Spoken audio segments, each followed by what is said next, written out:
In an endless sea of fast editing, edgy topics, and big money, Storytime animation was always an island of authenticity.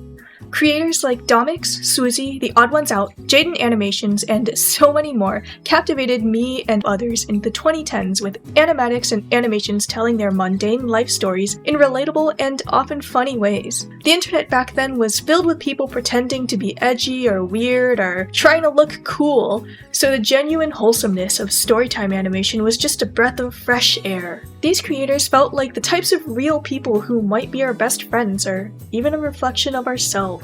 So it really hurts to know that now, those Storytime animators who felt so close to my heart just make me feel numb. Most big Storytime animators have lost their appeal to me. Something about the rough artwork and inconsequential life stories they used to tell was charming, earnest, and genuine, and I just don't get that feeling anymore from the newer work I see. How did Storytime animators go from feeling like our funny internet friends to feeling like soulless corporations? A simple explanation is that they've run out of stories they're willing to tell on the internet.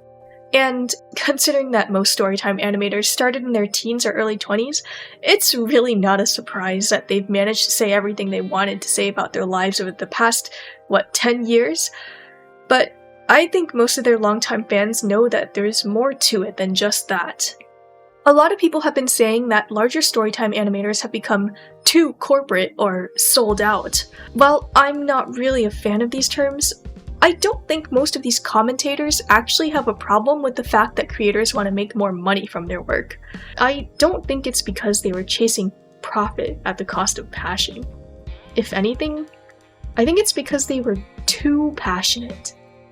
I know that sounds counterintuitive, but let me explain. The overwhelming thumbnails, bright flashy colors, and over-animated characters actively detract from my experience as a viewer.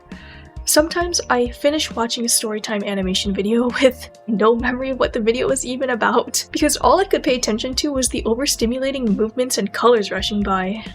That makes me feel like I've just wasted my time, and it leaves me with a bad impression of the creator overall.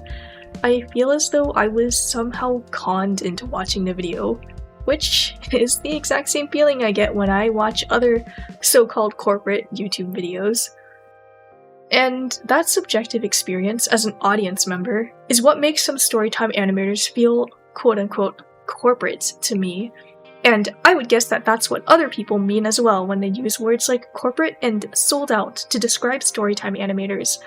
But I would also imagine that from the perspective of the creators themselves, all of these loud thumbnails, rich colors, and high levels of movement are the result of their passion for animation. Animation as a medium, that is.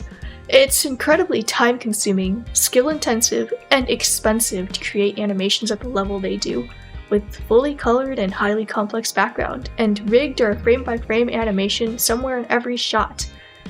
All these details are not something that a money-oriented grifter would ever think of adding.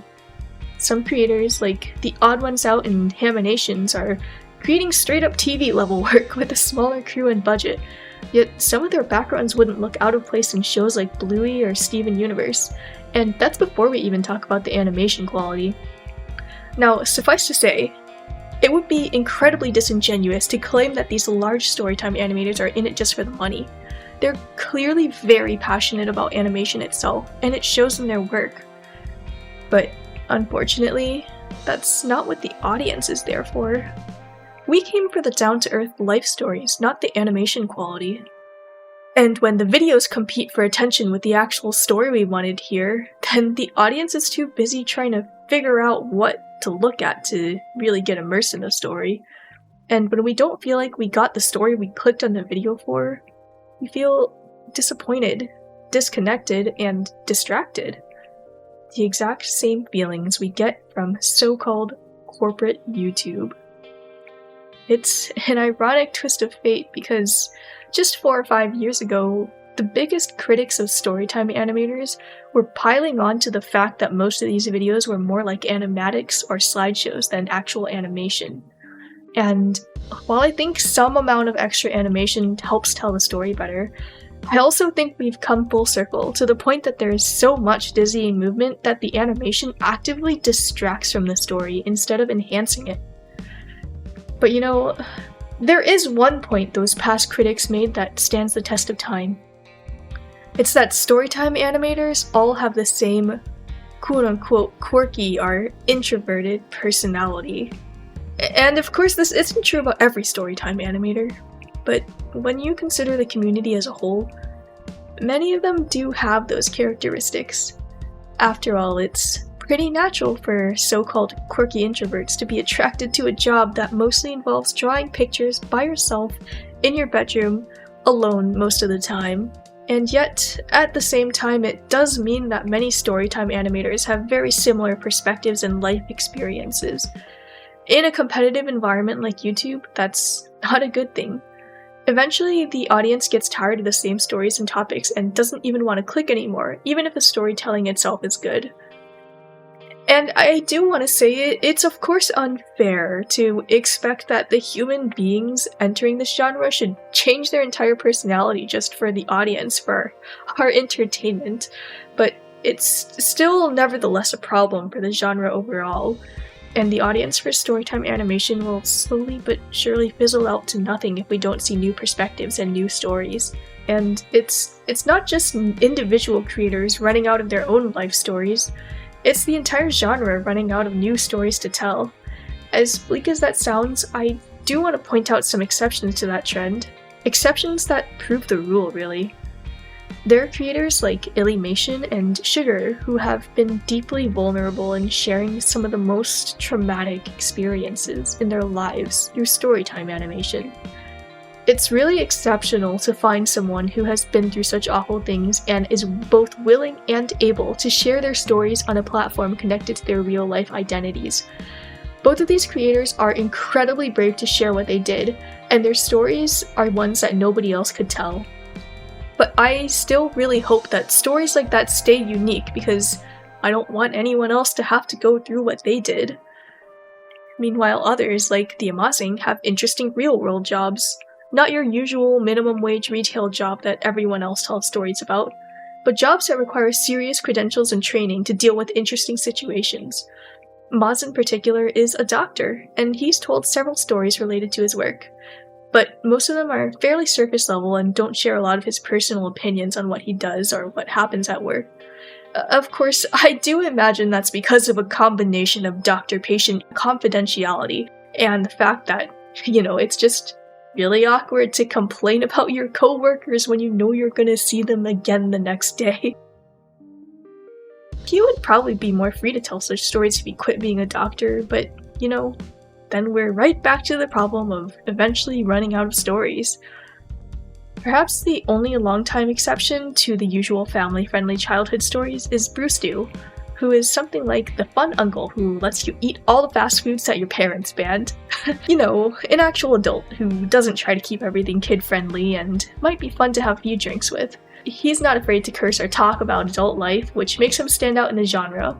Of course, he's also a good storyteller and just really funny. But then so are the other Storytime animators. What makes him truly refreshing in the genre is his unique perspective and experiences. But in the end, most of those creators still did tell a lot of family-friendly stories about their childhoods, and that makes up the bulk of their content.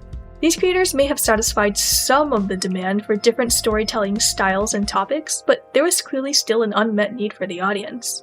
And on a platform like YouTube, it doesn't take long for people to come and meet any sort of unmet content need. It started with Storybooth, a channel that animates true stories submitted by their audience. Because they could choose from many people's stories, they had unique and interesting life stories to tell that regular Storytime animators were unlikely to have experienced, and the concept was a hit on YouTube. But unfortunately, wherever there's success, there will be grifters attempting to take advantage of the situation.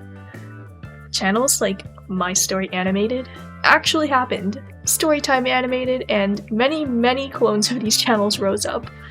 At first, they also claimed to be telling true stories submitted by their audience, but given how outrageous their stories were, very few people believed them.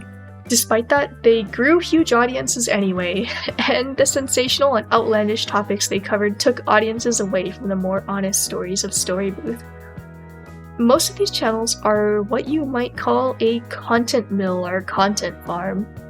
You know, channels run by organizations that exist primarily to make a profit on YouTube in the cheapest way possible, sacrificing honesty, integrity, and authenticity to gain views however they can. Some of them go as far as shamelessly describing themselves as clickbait on their company pages. Actually happened in particular is run by the same company that produces the much-hated 5-Minute Crafts channel, and that very same company is run by Russian nationals out of Cyprus. And they made a video on a different channel claiming that Ukraine is part of Russia and that America would probably collapse in the next 20 years. So yeah, as distasteful as these fictional Storytime channels may be, it's clear that they did realize that the realistic and family-friendly childhood stories of the original Storytime animators still left viewers wishing for more unusual animated Storytime content, and they happily and successfully took advantage of that situation. There were also less predatory creators who sought to fill the more edgy niche left behind by the wholesome classic Storytime animators. Many call those creators quote-unquote smoking stickmen because they frequently talked about marijuana and vaping, and they used simplistic stickmen to depict people in their videos. These stories typically focus on recreational drugs, categorizing high schoolers by quote-unquote types of people, and criticizing the cultural artifacts of Gen Z, which can get a bit repetitive across the many channels covering similar topics. But while the artwork tends to be low effort and these stories may be fake or exaggerated for views, I do have to admit that some of the creators are genuinely funny, and the better ones do seem to be telling real stories. Frankly, at the beginning, it was refreshing to hear some stories about the rougher and less PG-13 lives that these people seem to live. So it's not surprising that the smoking stickman category of Storytime animation took off.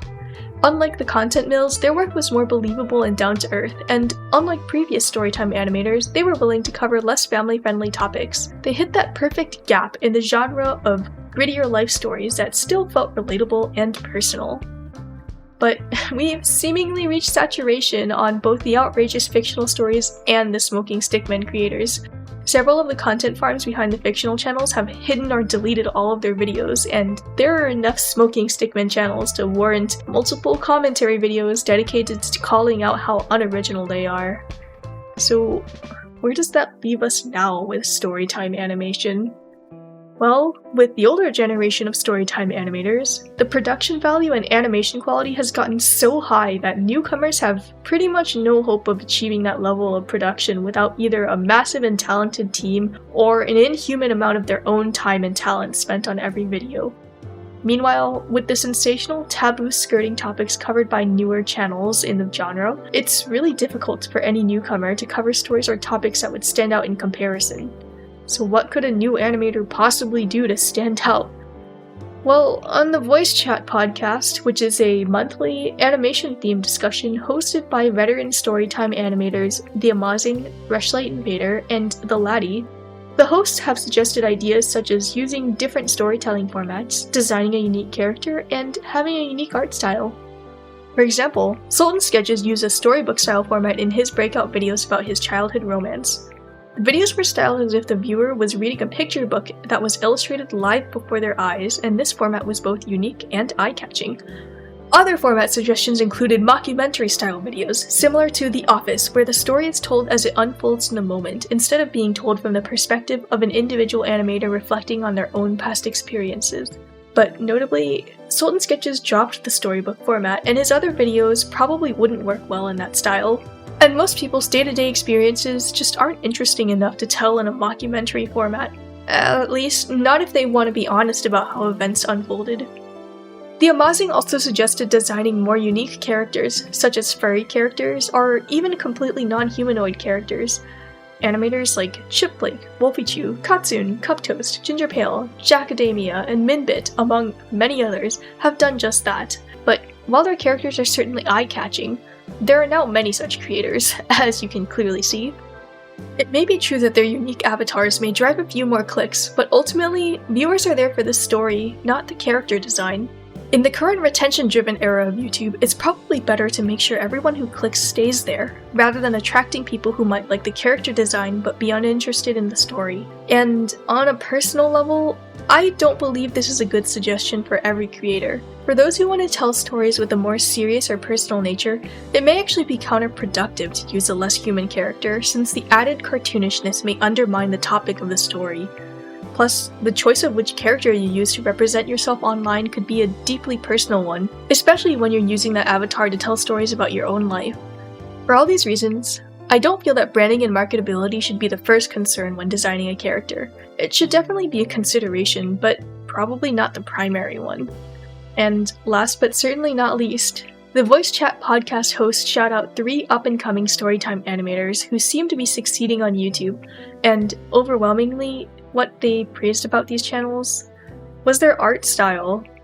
While I completely agree that the channels being shouted out have lovely artwork, and that probably helps them stand out, I'm not sure how helpful it is to suggest that this is something that new Storytime animation channels should do to succeed. It's the kind of skill that comes with time, talent, and practice, and it's about as helpful as telling a newbie to just get good, scrubs. But more importantly, I'd argue that if we emphasize art and animation quality as a prerequisite to success in Storytime animation, then we've completely misunderstood the appeal to Storytime animation to begin with. Now, perhaps it's bold of me to claim that all of these actual big Storytime creators are wrong about what's appealing in their own genre, but I'd make the argument that I understand better precisely because I'm a viewer. We watch Storytime animations because we relate to them in some way. Watching others recount the details of their lives and reflect on what that means to them is comforting, and it creates the feeling of connection between us and the creator. It helps us contextualize our own experiences better and reflect on our own lives in a way that feels safer and easier than thinking directly about ourselves. By exploring our own lives through a layer of indirection via somebody else's story, we feel less alone in our thoughts and experiences. And having an accessible art and animation style is a critical part of that appeal. The medium of animation helps emphasize and abstract parts of the story as needed, and the low-key, grounded style puts the focus on the story rather than the way the story was conveyed. Using an understated style makes the story feel more accessible, tangible, and relatable. Meanwhile, a flashier style makes the story feel more distant and unrelatable. At some subconscious level, you think, oh, this is the story of someone with the money and skill to make something this complex. It feels, dare I say it, corporate, and corporate is just not relatable. Once again, Storytime animators are passionate about animation as a medium, and have been pushing that to the limits of what is reasonable on YouTube, but we, the viewers, are there for the feeling of connection, however briefly, to another human being. We watch Storytime animation for the story, not the animation.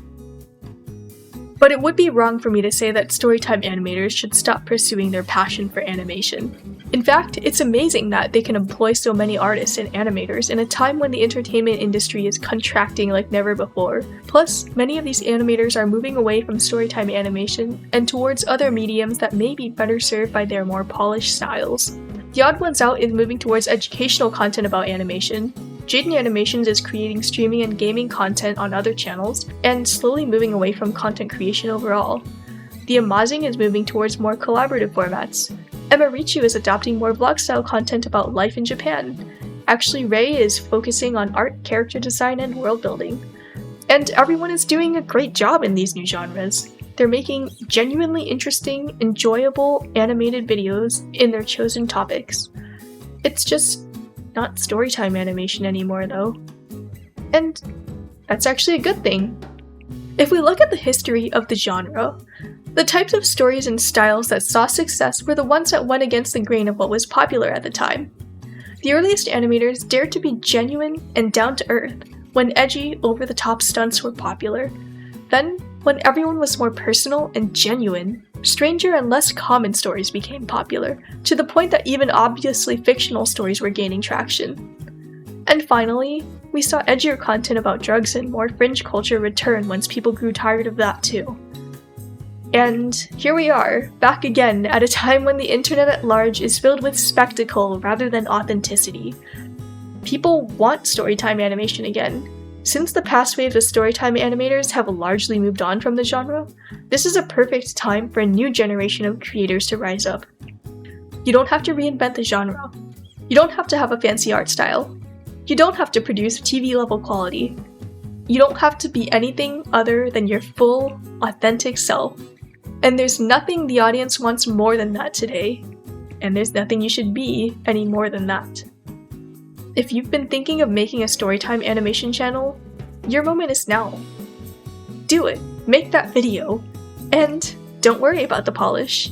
And please, let everyone know about it in the comments, because I think the people who resonated with this video are hungry for videos just like yours.